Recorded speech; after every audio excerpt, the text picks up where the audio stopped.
아실까요? 전에 우리 교회 와서 이렇게 치료도 해주시고 이 한의사이신데 아프리카 르완다에 파송을 받아가지고 르완다에서 한의대를 세워가지고 지금 후진들을 양성하는 그런 일을 합니다. 그래서 여러분들이 간증할 때 근은혜 받으시기를 바랍니다. 우리 송 목사님 나오실 때 박수로 우리 할렐루야.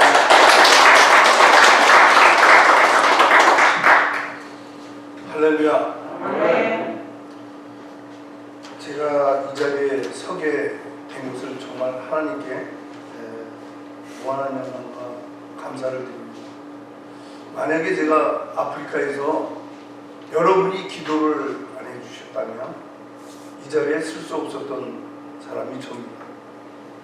막 쓰러져 갖고 혼수 상태에 빠져 있던 제가 우리 목사님이 카톡으로 나의 안부를 물을 때 아마 목사님은 제 친형님 같아요. 꼭 어려울 때만 저에게 이렇게 연락을 주시고, 또 제가 한국에서 또 목회를 시작할 때 저희 또 이 의자를 후원해 주시고, 꼭 어려울 때만 저에게 큰 도움을 주신 목사님이세요. 혈압이 7로 떨어져서 사망 직전에 놓여 있었다가 하나님께서 아직까지 저를 사용해 주시려고 이렇게 살려주신 것 같습니다. 제가 왜 요나서를 여러분에게 말씀의 주제를 삼았냐면요, 제가 요나 같았기 때문에 제가 설교보다는 자꾸 눈물이 납니다. 왜냐하면 너무 하나님 은혜에 감사해서 아까 찬양을 부를 때 너무 눈물이 나서 제가 이 말씀 어떻게 전할까 궁금했는데 하나님께서 잘 이끌어 주실 줄 믿습니다. 아멘.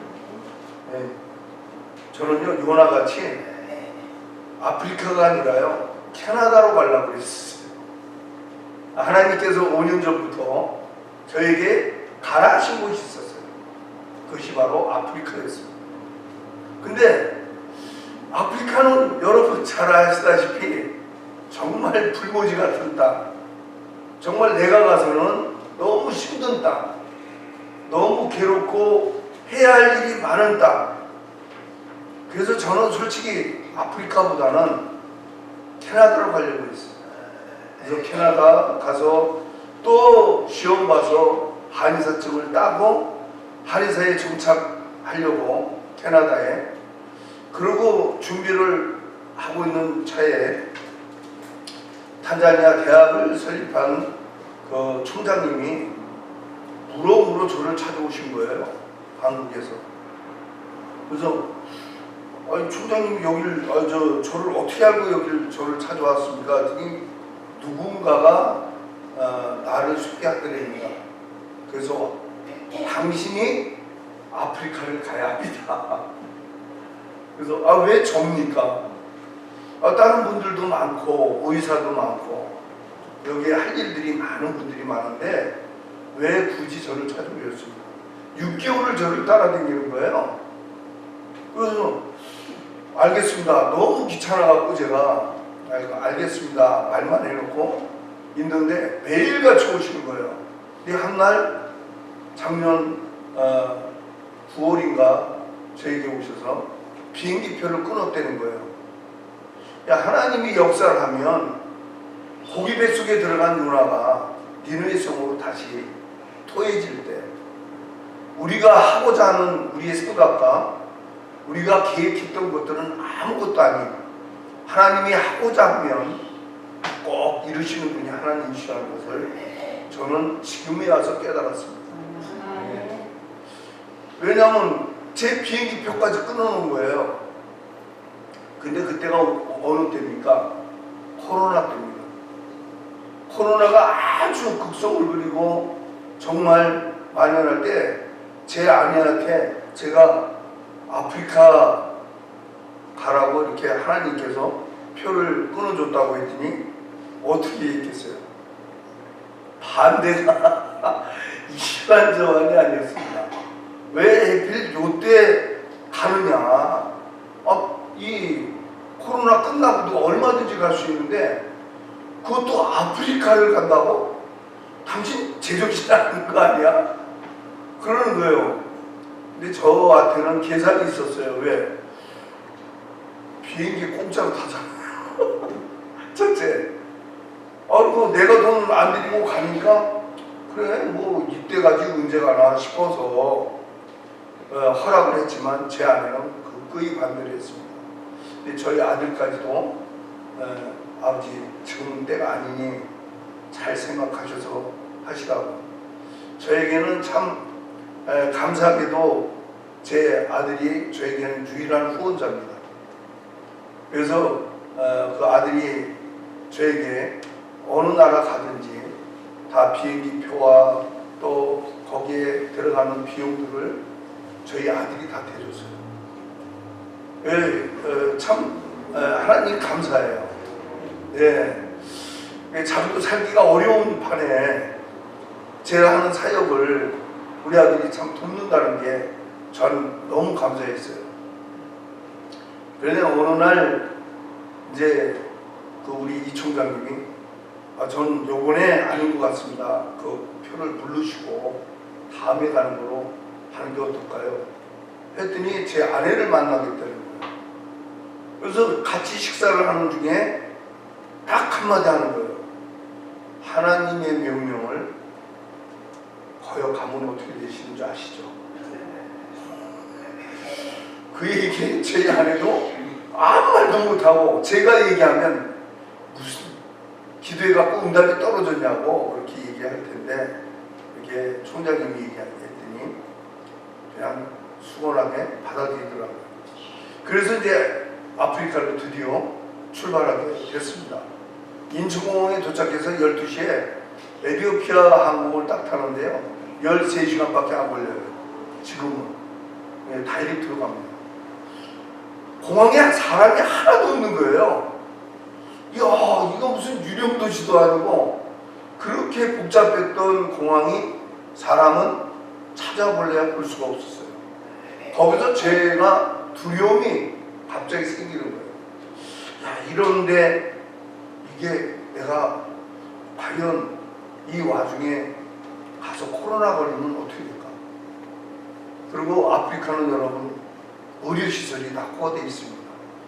만약에 거기서 코로나 걸리면 거기선 사망할 수밖에 없어요. 그 두려움이 있는데 저희 아들과 제 며느리가 와서 응원을 해주고 갔어요. 공항까지 받아주고 사진까지 찍었는데 거기서 또 안 가겠다고 할 수가 없는 거예요. 아들 체면도 있고.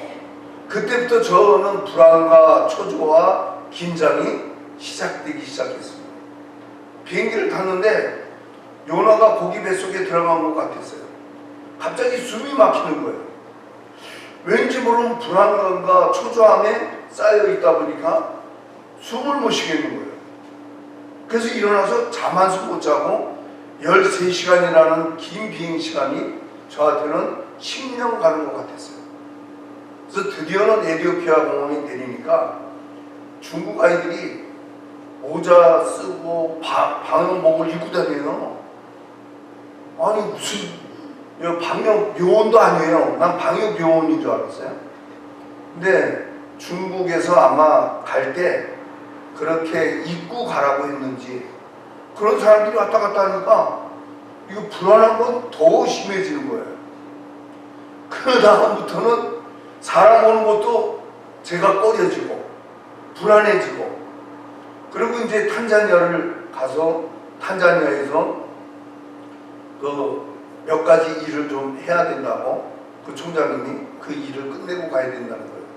이게 이제 오토임이라는 회사가 있는데 여러분 혹시 바닷물을 정수해서 먹는 물로 만든다는 거 아세요? 그게 우리나라에서 개발한 정수기입니다. 그 회사에서 탄자니아에 지하수에 불소가 많이 나오면요, 불소를 먹으면 다 뼈가 뒤틀어져요. 그래서 아이들이 다 정상화가 아닌 기형아로 출산이 돼서 기형아들이 많아요. 그래서 그 불소 연구소가 이제 세워져 있는데, 거기에 오토인비라는 회사에서 정수기를 그냥 그 후원을 하는데도 3개의 나라에서 경합이 붙었어요. 왜 그러냐? 그거를 그 나라에다가 후원을 하게 되면 유엔에서 거기에 대한 시설비나 이거를 준답니다. 근데 그게 거기에 들어가서 먼저 이제 탄자니아에 시작되면, 탄자니아가 엄청나게 큰 나라예요. 그 나라에 시작이 되면 엄청난 수량의 그 정수기가 들어가게 돼 있어요. 근데 그 정수기가 한 30억 간 됩니다. 그래서 그걸 놓고 기도하면서 하는데, 워낙 뭐 스위스나 또 독일 이런 정수회사들이 워낙 막강하니까 이길 수가 없는 거예요. 그런데 딱 거기 수도국에 있는 국장부터 사람들이 얼굴을 보니까 다 안 좋아 보여요. 그래서 제가 됐어요. 저분들을 치료하자고 먼저. 그래서 치료를 하는데 침을 굉장히 난 두려워할 줄 알았어요. 근데 참 감사한 게 있어요. 중국이라는 나라가 아프리카에 엄청난 투자를 하고 있습니다. 그러다 보니까 뭐가 꼭 들어가냐면 우류가 들어가요. 거기에 중약이 들어가서 침을 안 맞아본 사람이 없어요. 그러니까 제가 침을 놓는 거를 그분들은 두려워하지 않아요. 근데 하나님이 도와주시기 시작하는 거예요. 그래서 국장을 치료했더니 국장이 나와버리고, 또 지역 여러 사람들이 있는데, 저는 정부 청사에 들어가고요. 우리나라를 얘기하면 정부 청사죠. 거기에 들어가는 국장들을 다 치료했어요. 그 정부 청사의 안에서. 그리고 제가 묵는 호텔로 그분들이 찾아오기 시작했어요.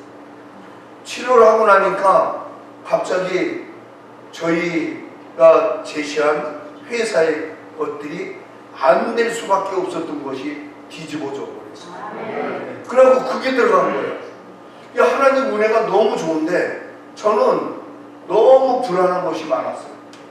왜냐하면 탄자니아는 프리선언을 했습니다. 코로나가 없다. 그래서 그들은 마스크를 안 쓰고 다녀요. 식당을 가면 바퀴벌레가 얼마나 하는지 아세요? 여러분, 제가 사진을 찍었어요. 얼마나 크냐. 진짜 이 손가락보다 더 커요. 그게 식당에 막 기어다니는데 그게 입맛이 돌겠습니까? 그때부터 저는 아무것도 못 먹기 시작하는 거예요. 그리고 그들이 얘기하고 막 이럴 때 거기에 코로나가 혹시나 있다면, 감염되면 나는 내가 스스로 치료를 할 수가 없어요. 여러분, 코로나 걸리면 약이 있습니까? 약 없어요. 그러니까 죽는 것밖에 없어요. 그 다음부터 저는 굶기 시작했어요. 그리고 기도하고 제가 성경 보고 했죠. 근데 그 두려움이 그렇게 하루아침에 가시지는 않는 거예요. 점점 몸무게가 빠지는데 한 달 지나서 12kg가 빠졌습니다. 여러분, 살 빼고 싶으시면 아프리카 가십시오. 12kg. 저는 한국에서 제 몸무게 빼려고 그렇게 노력을 했는데도 빠지지가 않더라고요. 근데 그 두려움 하나 때문에 먹는 음식을 끊고, 제가 그냥 닭 있잖아요. 닭 군 거. 그거 하나 갖고 아침 그냥 하나 먹고 끝내고 했더니 12kg가 빠지는데요. 나중에 걷는데 힘이 없습니다. 걸어가는데 이 등이 이렇게 굽어요. 그리고 다리가 걷는 게 힘이 없어져요. 그런 저를 데리고 이 총장님은 참 믿음이 좋은지 버스를 타고 또 8시간을 가는 그 도도마라는 게 이제 그 탄자니아의 다르살람이라는 곳이 수도였는데 수도로 옮겼어요. 도도마. 그 도도마 가서 그 아루샤까지의 거리가 9시간 거리예요. 버스로. 근데 그 고속버스를 타고 간다는 거예요. 그 거기 왜 가냐 했더니 불소연구소장이 있는데 형님이 풍으로 쓰러져 갖고 누워 있는데 나하고는 아주 친한 친구다. 그 친구가 나를 도와줄 것이다. 그래갖고 우리 기업이 거기에 들어갈 수 있을 것이다. 그래서 거길 가야 된다는 거예요. 그래서 난 고속버스에 갖고 우리나라 고속버스만 생각한 거예요. 그래서 고속버스를 타러 갔는데 고속버스 타러 간 데가 어디냐면 길거리예요. 무슨 터미널이 아니고 길거리에 서 있다가 버스가 오면 그걸 타고 가는 거예요. 근데 좀 이따 버스가 왔어요. 지붕 위에는 짐이 꽉 씌어있고 버스를 딱 탔는데 닭도 타고 있고요. 염소도 타고 있고요.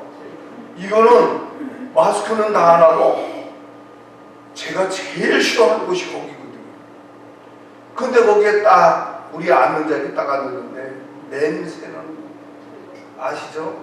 막 코를 찌르고 더운데 에어컨은 안 틀고 전부 다 문을 열어놓고 후둑지근하고 이걸 8시간을 타고 간다고 생각하니까 갑자기 불만이 뇌를 때리는 거예요. 막 화가 나는 거예요. 그래갖고 옆에 앉은 우리 총장님한테 짜증을 냈어요. 아니 비행기를 타고 가든가 없으면 내 카드를 끊어서 비행기를 타고 가지 왜 이 버스를 타고 갑니까? 그리고 막 짜증을 내기 시작했어요. 짜증을 냈는데 이제 붓고 이러니까 제가 힘이 없으니까 하나님이 잠을 재우시더라고요. 다행히. 그리고 자고 깼는데도 계속 가는 거예요. 그 아루샤에 딱 도착했는데 우리가 불만을 갖고 살면요 항상 사고라는 게 따릅니다. 어떤 사고가 따랐냐면 이제 아루샤에 도착했어요. 도착해서 내리려고 하는데 요즘 차들은 이게 높아요. 이게 얕지가 않아요. 왜냐하면 밑에 징칸이 있기 때문에 거의 1m가 넘습니다. 그러니까 2m 정도 되죠. 사람 키가 하나 되니까. 거기 이제 버스를 내리려고 저 7호 가방을 들고 내리는데 뒤에서 누가 밀는 거예요. 뒤에서 누가 밀면서 앞에 걸려서 제가 거기서 다이빙을 해버린 거예요. 그러니까 바닥으로 떨어지는데요. 만약에 거기에 오토바이 그분들이 그 손님 태우려고 몰려있지 않았다면 저는 머리 남아나진 않았을 겁니다. 근데 그들이 왕창 몰려오는 바람에 그 위로 제가 떨어졌어요. 그 위로 떨어졌는데 그 친구들이 나를 붙잡고 I am sorry 그러는 거예요. 왜냐면 외국 사람이 그렇게 해서 떨어지니까 미안했던가 봐요. 근데 그들이 없었으면 저는 팔이 부러졌어요. 근데 비가 와갖고 바닥은 진흙탕인데 온몸이 진흙탕으로 다 범벅이가 됐어요. 근데 냄새가 얼마나 나든지 내 몸이 그렇게 냄새가 나는데 이제 그 음콩고라는 그 불소연구소장이 저희를 마중 왔어요. 근데 온몸을 보더니 미안하다고 사과를 하는데 사과를 안 받았어요. 왜? 너무너무 제가 지쳤고 화가 나고 그랬어요. 그거를 제가 회개했어야 되는데 회개를 안 하고 끝까지 호텔까지 갔어요. 호텔에 가서 이제 또 두려운 게 또 하나 있는 거예요. 사람은 두려움의 연속이 어디까지 가냐면 끝없이 갑니다. 이제 뭐가 겁나요? 모기가 겁나는 거예요. 모기가 막 날라다니는데 거기가 뭐가 무서워요? 말라리아가 무서워요. 이제 모기가 겁나요. 그래서 그 안내하는 그 호텔 종업원한테 야 모기약 좀 달라. 이렇게 모기약을 이렇게 뿌리는데 그것도 못 믿어서 달라고 해서 내가 막 뿌렸더니 no 그러는 게 계속. 그래서 막 하는 거예요. 얘가 모기약이 아까워서 많이 뿌리지 말래나 보다. 그래서 더 뿌렸어요. 더 뿌리고 자는데 갑자기 숨이 막혀요. 그거는 살충제가 아니고요. 농약이에요. 농약. 수증기. 그러니까 이 친구는 저를 위해서 뿌리지 말라고. 그래서 기어서 나왔어요. 혹시 여러분들 연탄가스 맡아보신 분 계시죠? 그거 똑같습니다. 숨을 못 쉬고 정신이 혼미해지는데 기어서 나와서 문 밖에 쓰러져서 총장님 방 두들겨갖고 깜짝 놀라서 나왔어요. 왜 그러냐고. 그 숨을 못 쉬기가 막 이제 인공호흡을 시켜갖고 한참 밖에 앉아있으니 좀 괜찮아지고, 그래갖고 그 방에서 도저히 못 자니까 방을 또 옮겼습니다. 이제 뭐 목약도 필요 없어요. 그냥 자는 게 좋겠다 이러면서 자는데 갑자기 지붕 위에서 물이 폭포수같이 뻥 하고 침대에 내가 자는 글로 떨어지는 거예요. 아니 얼마나 놀랬겠어요. 제가 지붕에서 지붕이 뚫려갖고 물이 쏟아지기 시작하는데 그 배수관이요 밑에 있는 게 아니라 모든 수도관이나 이게 다 지붕 위에 있더라고요. 그게 터진 거예요. 근데 그 호텔이 10년이 넘었는데 일해본 적은 처음이래요. 왜 그렇게 했어요? 사단은요 계속 저에게 불만 가질 일만 계속 주는 거예요. 내가 불만을 갖고 내가 아니라고 생각하고 내가 못하겠다고 자꾸 하니까 더 못할 것만 저에게 시키는 거예요. 그때 제가 느낀 게 뭐였냐면 그때만 해도 깨달아야 하는데 어떻게 해요? 더 불만은 쌓이고 중독이 되는 거예요. 그래서 그 후에 내가 총장님한테 저는 한국으로 돌아갑니다. 나는 이 아프리카가 안 맞는다고. 저는 그래서 나는 다른 나라가 나는 가야 하는데 왜 여길 나를 데려와갖고 이런 고생을 시키냐. 그랬더니 총장님이 사단이 당신을 가게 만들려고 합니다. 당신이 하는 사역이 하나님이 가장 기뻐하는 사역이니까 막을 수밖에 없지. 기도해 하는데도 제가 그때까지 깨달지는 못했어요. 그리고 그 밤에요 꼭 그 밤에 가자는 거예요. 그 환자한테 가자는 거예요.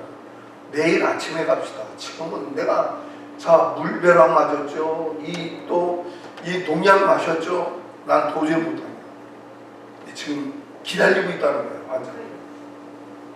그것 때문에 또 원성이 높아지고 싸움을 했어요. 근데 저는 천상 환자를 봐야 정신을 차리는 것 같아요. 제 사역이 그런지라.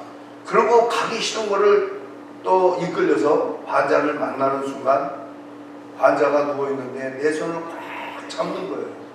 근데 그게 너무 간절한 거예요.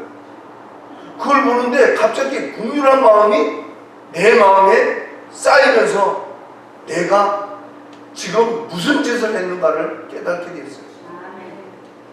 그래서 그때 기도하면서 제가 회개를 했습니다. 하나님 잘못했습니다. 내 불만과 내 모든 욕망, 내 생각 다 걷어가 주시고 하나님이 이끌어 주시는 대로 이제 그 길에 따라가겠습니다. 내 사역이 이곳이 내 사역이 된다면 하나님 기꺼이 내가 하겠습니다.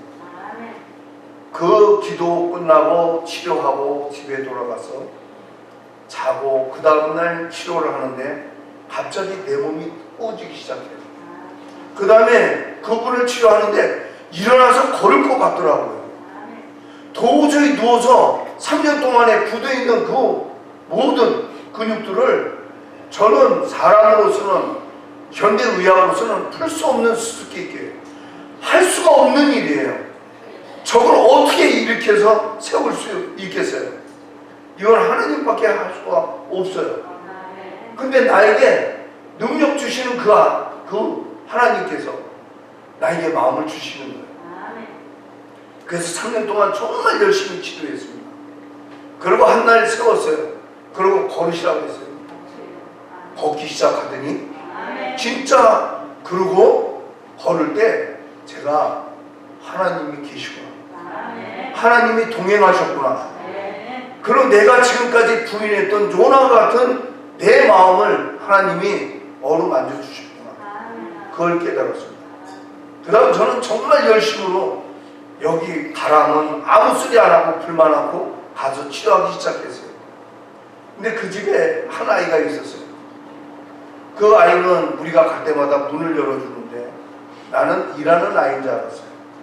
그 아이의 얼굴을 볼 때 그 아이의 얼굴이 너무 상기되어 있고 굳어 있어요. 걔는 희망이 없고 아무 삶의 의미가 없는 아이처럼 보였어요. 근데 걔한테 계속 시선이 가는 거예요. 그래서 내가 그 공고 연구소장한테 저 아이는 누굽니까? 라고 조카라는 거예요. 근데 저 아이의 얼굴은 죽은 아이와 같습니다. 왜 이렇게 얼굴이 굳어 있나요? 아, 그럴 이유가 있습니다. 저 아이 3살 때 부모를 에이즈로 다 죽었다는 거예요. 그리고 제가 임신해 있을 때 에이즈 목연자가 됐다는 거예요. 그래서 저 아이는 학교를 가서도 왕따를 당하고 사람들이 다 누구나 저 아이를 보면 피해갔다는 거예요. 왜? 에이즈 환자니까. 그래서 저 아이에게는 아무 희망이 없고 아무 의미가 없는 삶을 쟤는 살아간다는 거예요. 그래서 저 아이 때문에 자기도 많은 정말 고민과 저 아이를 어떻게 키워야 될까. 그래서 자기가 키우고 있지만 저에게는 희망이 없습니다. 너무 그 아이가 불쌍해요. 그래서 그 아이를 이렇게 오라고 했어요. 그걸 제가 끌어안아줬어요. 끌어안아주고 너는 이제부터 하나님을 네가 영접하고 하나님을 의지하면 너에게는 하나님이 새 희망을 줄 것이고 네가 하고자 하는 모든 일들을 하나님은 네 길을 열어줄 것이다. 그렇게 통역을 해줬어요. 그랬더니 이 아이가 우는 거예요. 그래서 내가 다시 이 땅에 오게 되면 너를 내가 제자 삼아갖고 내가 이 칩을 가르쳐 주마. 너 삼촌이 일어나서 걷는 거 봤지? 봤다는 거예요. 그건 기적이야. 절대 사람이 할 수 없어. 하나님이 계시기 때문에 그 일이 될 수가 있는 거야. 너 이거 배우고 싶지 않니? 배우고 싶다는 거야. 그 다음 날부터요, 이 아이가 얼굴이 변했어요. 그렇게 굳어있던 얼굴이 환하게 웃으면서 저를 맞아줄 때 저는 그 아이를 내 영의 아들로, 저 아들을 나중에 내가 데리고 가서 이걸 가르쳐야 되겠다. 그때 한의대학을 만들기로 결심을 한 겁니다. 저런 아이들을 데려다가 정말 예수님이 한 사역 그대로 이렇게 사역자로 만들어서 이 전 아프리카를 보낸다면 하나님이 너무 기뻐하실 것 같았어요. 아, 이게 기적이고 이 아이를 만난 건 하나님 은혜다. 그리고 그 아이에게 희망을 주고 돌아왔습니다. 그리고 이제 누안다를 갔어요. 사실은 제가 누안다에다 병원을 만들려고 그 총장님과 협의를 했어요. 왜 누안다에 가냐면 누안다라는 나라는 우리나라의 3분의 1밖에 안 됩니다.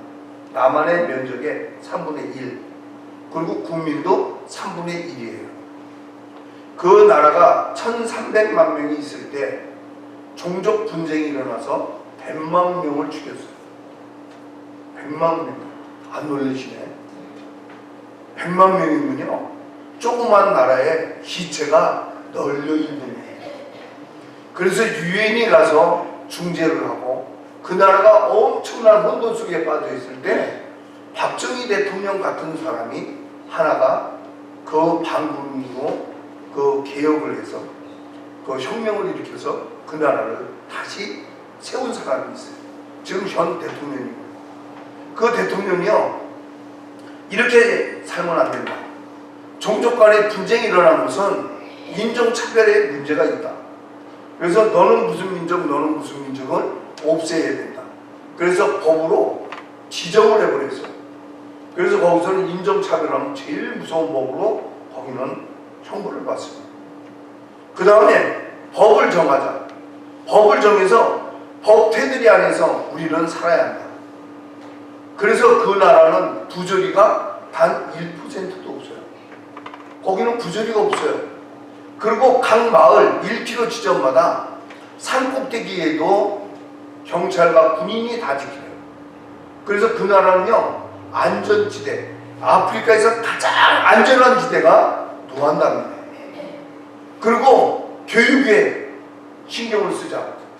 그래서 그 나라의 최고의 목표가 뭐냐면 교육제도예요. 교육제도가 얼마나 잘 되어 있는지 교육에 굉장히 많은 돈을 투자하고 있어요. 그 나라는 또 재밌는 게 있어요. 지하자원도 없습니다. 우리나라하고 너무 똑같아요. 지하자원은 가스 조금 나오고 그 외에는 없어요. 그리고 바다도 없어요. 내륙지방에 한가운데 있는데 아프리카의 중간에 딱 박혀있는 나라예요. 그래서 콩고, 탄자니아, 또 우간다, 또 부룬디 이런 나라들이 접해있는 나라예요. 그래서 항상 외부의 침략이 많았던 나라인데도 불구하고 그 나라가 바로 서기 시작하니까 무엇이 되냐면 아프리카의 최고 지금 경제성장을 1위로 나타내는 그 나라로 변모가 됐습니다. 이 나라에 기지국을 만들자. 아프리카의 모든 우리 정말 인재들을 모아서 여기 이 나라, 안전한 이 나라에서 양육해서 각 나라로 보내는 일을 하자. 그래서 하나님이 저를 그쪽으로 보내신 것 같아요. 그래서 제가 생각을 하면서 이 나라에 뭔가를 내가 이룰 수 있는 게 뭔가. 그래서 지금은 대학교가 지금 완성이 됐습니다. 그 대학은요, 기술대학으로 먼저 세운 거예요. 아프리카는요, 여러분 아시다시피 거기는 기술 자원이 없어요. 거기는 많은 나라에서 후원을 해줘서 좋은 기계가 다 가 있는 게 아프리카입니다. 그런데 그 기계가 고장나면 못 써요. 왜냐하면 그 나라로부터 AS 사람 인원들이 가기 이전까지는 그걸 고칠 수가 없어요. 능력들이 안 돼요. 그래서 그 좋은 기계가 그렇게 많음에도 불구하고 사용을 못하는 기계들이 너무 많아요.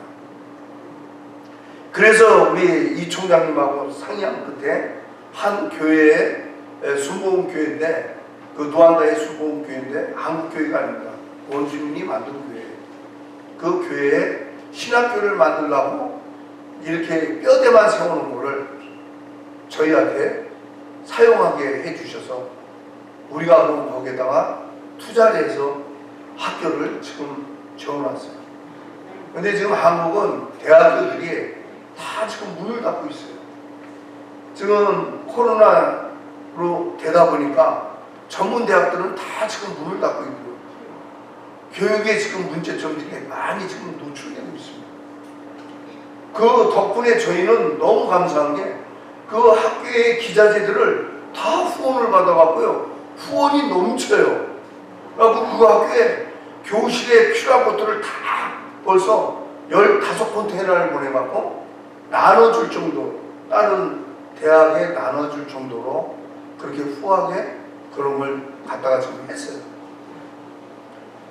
그 다음 이제 루안다에서의 일들을 헤쳐나가면서 거기에는 자기가 에이즈에 감염됐는지를 모르는 사람이 너무 많아요.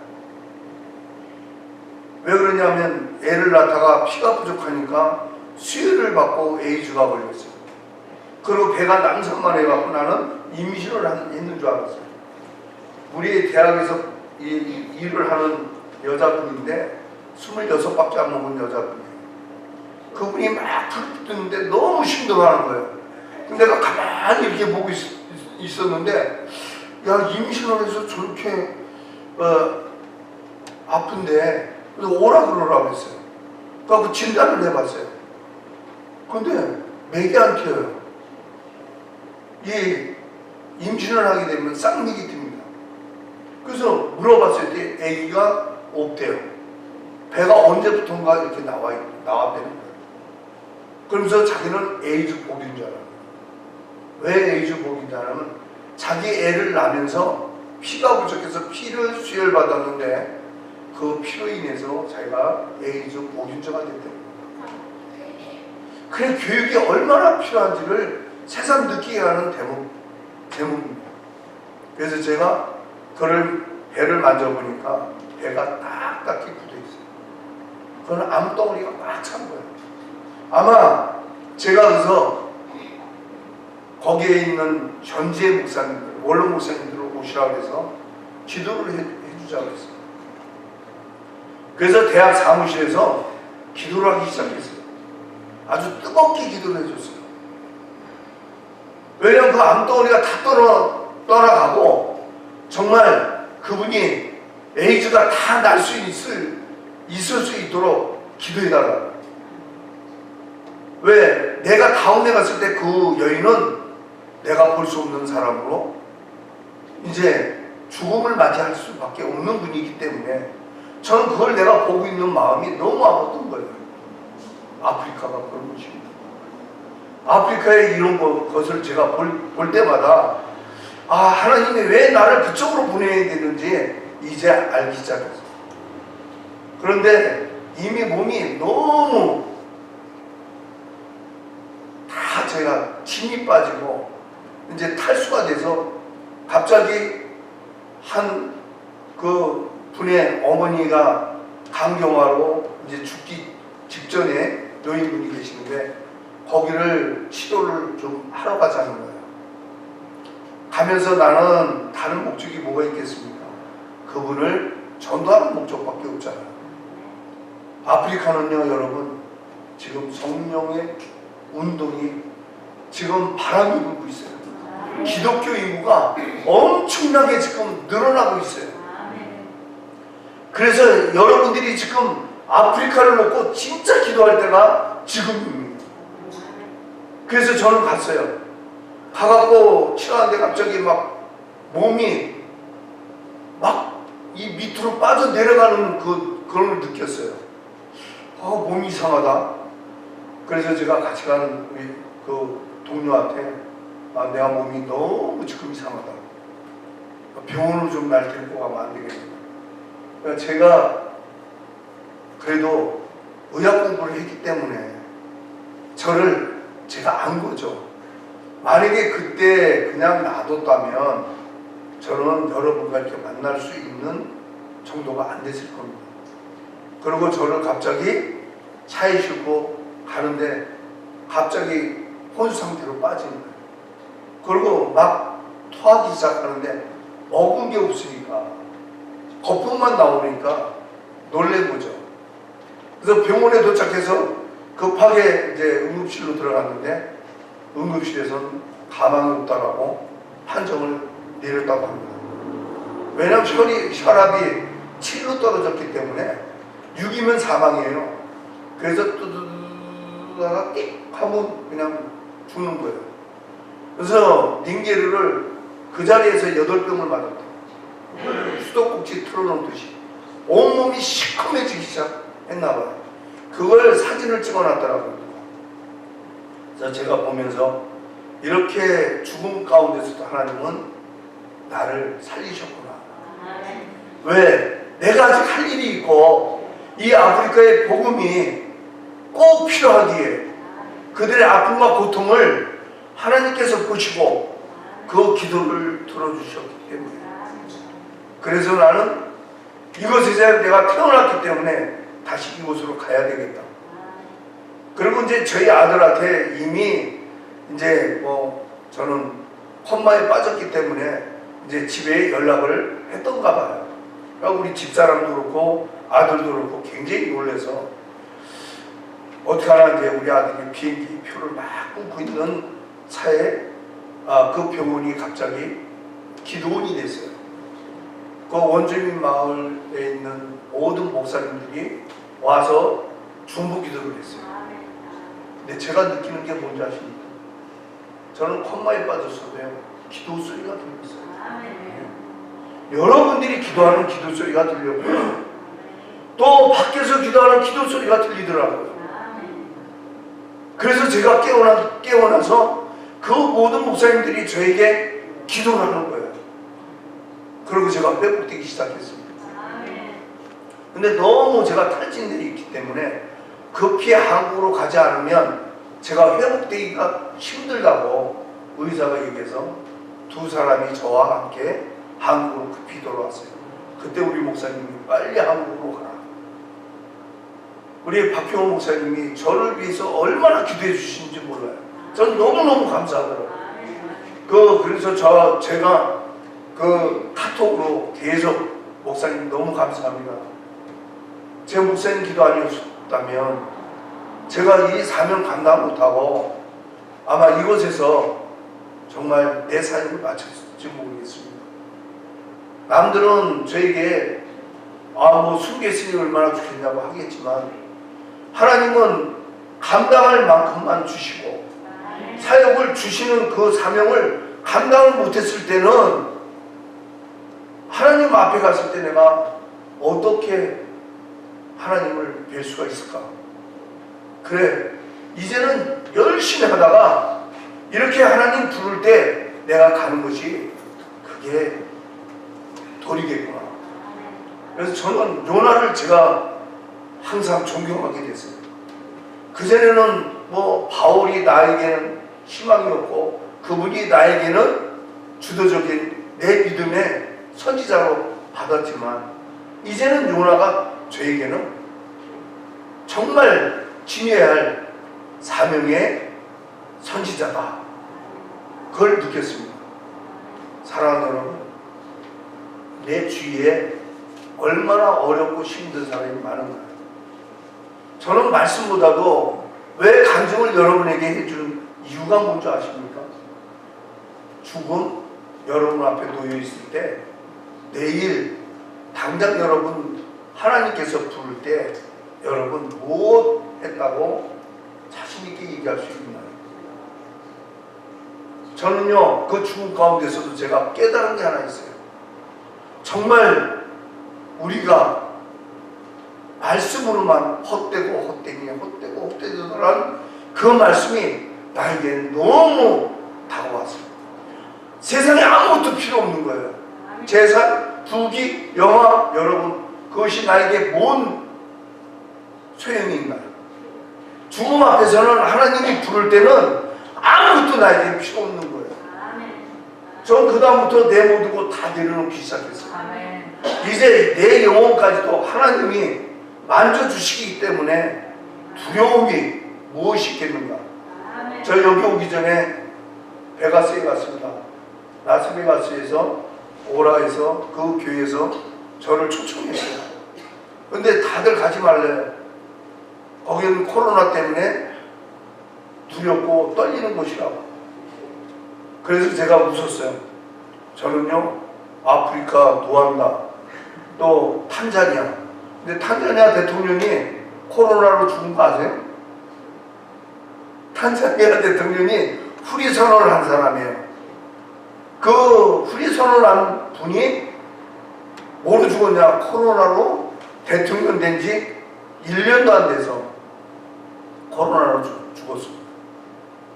그런 나라까지 가서 내가 치료까지 하면서 마을 다니면서 했는데 라스베가스가 뭐 대단하다고 하나님이 동행하면 애굽의 악질까지도 피해간다고 하는데 두려울 게 뭐가 있냐.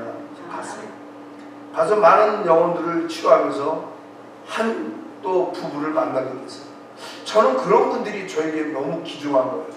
하나님이 그들을 얼마나 사랑하든지 그 두 부부는 딸 하나밖에 없는 딸이 20살에 갑자기 밤에 자다가 심장마비로 죽었어요. 그 아버지가 경찰관이었어요. 백인 남자인데, 백인인데 부인은 한국 분이시고 딸도 너무 이쁜 거예요. 다 키워서 밤에 굿바이 하고 들어가서 잤는데 아침에 싸늘한 시체가 됐어요. 아버지가 얼마나 놀랬겠어요. 그 다음부터 식업을 전폐하고 그 다음에 모든 삶을 내려놓은 거예요. 그래갖고 멍하니 그냥 앞만 보고 다른 일도 안 하고 그렇게 삶을 살다가 병이 온 거예요. 그분이 찾아오신 거예요. 근데 나는 왜 그런 게 느껴지나요? 그분의 아픔이 느껴지는 거예요. 그래서 나도 모르게 그를 끌어안았어요. 끌어안고 같이 울었어요. 그랬더니 그분도 같이 우는 거예요. 저는 말이 안 통합니다. 전 영어 말 못해요. 그러면서 I love you. 난 그 간단한 영어밖에 할 수 없어요. 하나님은 당신을 사랑한다는 그 표현 한 가지. 그러니까 그 부인이 통역을 해주더라고요. 그랬더니 그때 마음을 여는 거예요. 아무 데도 안 가고 치료받기도 거부하고 모든 걸 다 포기했던 그분이 삶의 희망을 그 한 가지 때문에 얻기 시작했어요. 그래서 그분이요 오셔를 저를 맨 앞자리 그 좋은 자리를 초대해 줘갖고 제가 구경하고 왔어요. 그러면서 그 다음 날부터 하루도 안 빠지고 치료를 받으러 왔는데 그분 마음의 병은 치료가 되더라고요. 우리는 믿는 자 안에 상처받고 마음이 아파하고 고통받는 자들을 위해서 우리가 할 수 있는 게 뭔가요? 그들을 감싸주고 사랑 안에 그들을 하나님의 사랑을 느끼게 해주는 그런 것이 우리에게 필요하고 우리가 정말 그리스도 안에서 그리스도의 사랑을 전파하는 우리 성도들이 되시길 원합니다. 여러분 사랑합니다. 하나님도 여러분 사랑합니다. 여러분은 귀중합니다. 귀합니다. 하나님께 가장 귀중한 사람들이 우리 성도분들입니다. 우리 목사님 위해서 기도를 많이 해주시고 목사님은 정말 귀하신 분이에요. 왜? 어려울 때마다 이런 부족한 종들을 하나하나 간파하시고 어떻게 연락을 1년 넘도록 안 하다가 왜 그렇게 어려울 때 저에게 힘이 돼주시고 저에게 위로가 돼주시고 저에게 기도가 돼주셨는지 저는 도저히 이해가 안 가요. 하나님이 역사하지 않으시면 할 수가 없는 일이에요. 그래서 제가 목사님 꼭 만나 뵙고 싶었습니다. 내 이 어려운 가운데도 여기로 온 것도 목사님 얼굴 뵙고 너무 감사해서 인사드리고 가고 싶었어요. 그래서 문자로 목사님 바쁘신데 저 얼굴만 보고 인사하고 가고 싶습니다. 그래서 이 자리를 왔고 여러분 이 풍성한 교회에 선교사 하나 이제 무한다에 보낸다고 생각하시면 됩니다. 제가 풍성한 교회 선교사로 제가 자청하고 이제 가서 열심히 사역해서 여러분을 한번 무한다에 제가 다 모실 수 있도록 여러분 기도 많이 해주시기 바랍니다. 감사합니다. 기도드리겠습니다.